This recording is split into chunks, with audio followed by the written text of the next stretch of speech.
Some of the more positive attributes of Carl. It does take a lot to rattle Carl.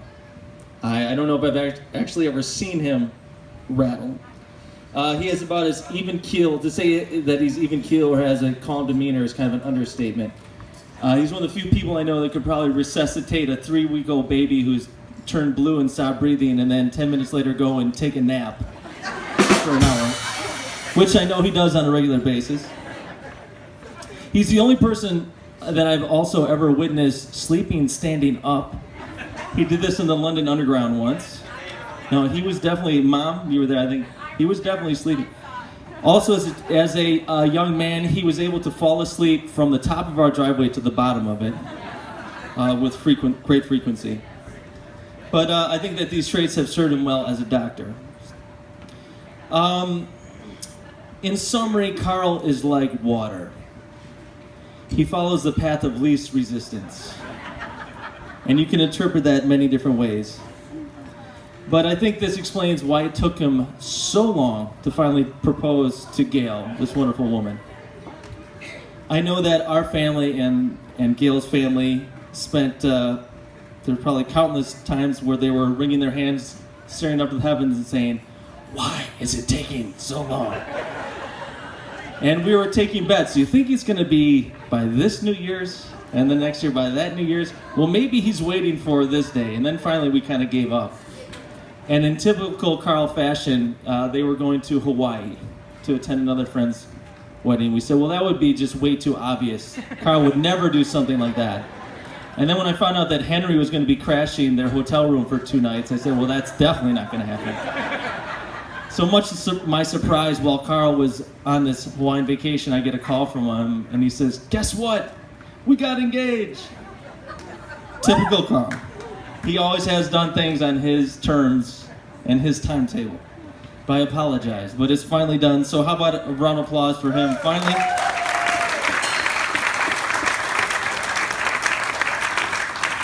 But you have to understand, this is a guy who has never filled out a job application in his life and has managed to do pretty well. I don't think he's, honestly, no, he's never filled, he's had a job as a doctor at least 3 different institutions. And he sent his CV out, he claims. I'd like to fact check that. But he's done pretty well for himself. As our cousin Jude has pointed out, Carl is running a 38-year hot streak. And it continues to this day by marrying this wonderful woman, Gayle, who is beautiful and kind and patient and always cheerful. And we're very happy to have Gayle as an official member of our family. It was worth the wait.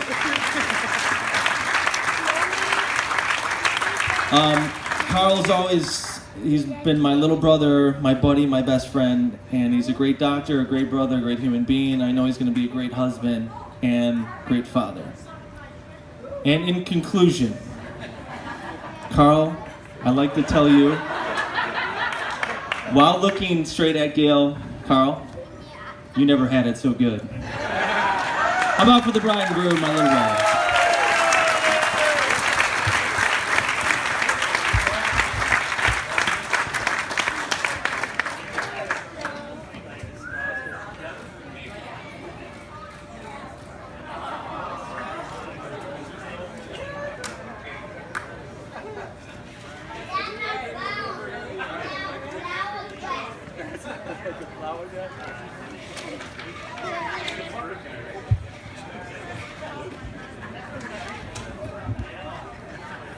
There it goes. That actually wasn't too bad.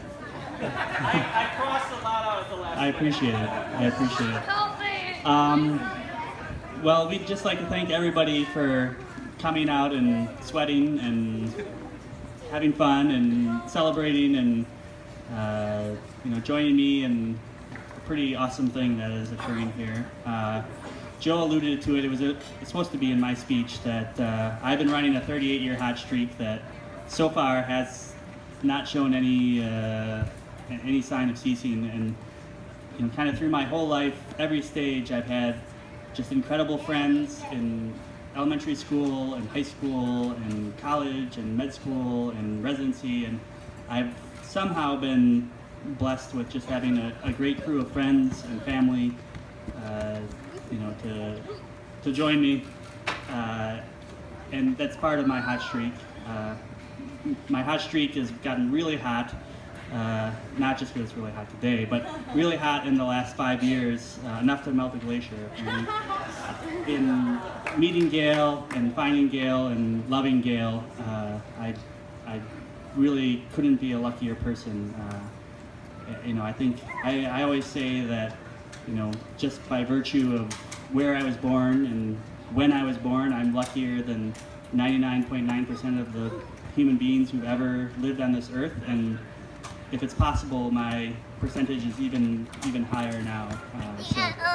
Something's going right somehow. Anyway, we'd like to thank you all for coming. We'd like to thank my dad for laboring away at the farm to get it ready, and Matt and Joe and everybody in the family for helping prepare. We'd like to thank Pat and Errol for the moral support. Errol was the chief designer and architect of the chuppah, which I think I pronounced correctly. And I'm so happy to be joining the Sisquolan Metter half of the family, and I'm so happy to have Gayle joining the Nosek side of the family. Nosek and side of the family. So anyway, I believe at this moment there will be father-daughter dance and mother-daughter dance, mother-son dance. I suppose I should get that out of the way now too. Father-daughter dance, mother-son dance, and then dancing in general. And Henry Chang, I believe, at some point in the evening when it gets dark enough to do his PowerPoint projection. Carl Henry dance. Well, the Carl Henry dance will occur then, and he'll have a little speech too. This has gotten even more awkward the further I go. Anyway, thank you so much for coming. Gayle, you got anything to say? All right. Have a great time the rest of the night. We're so excited you guys are all here.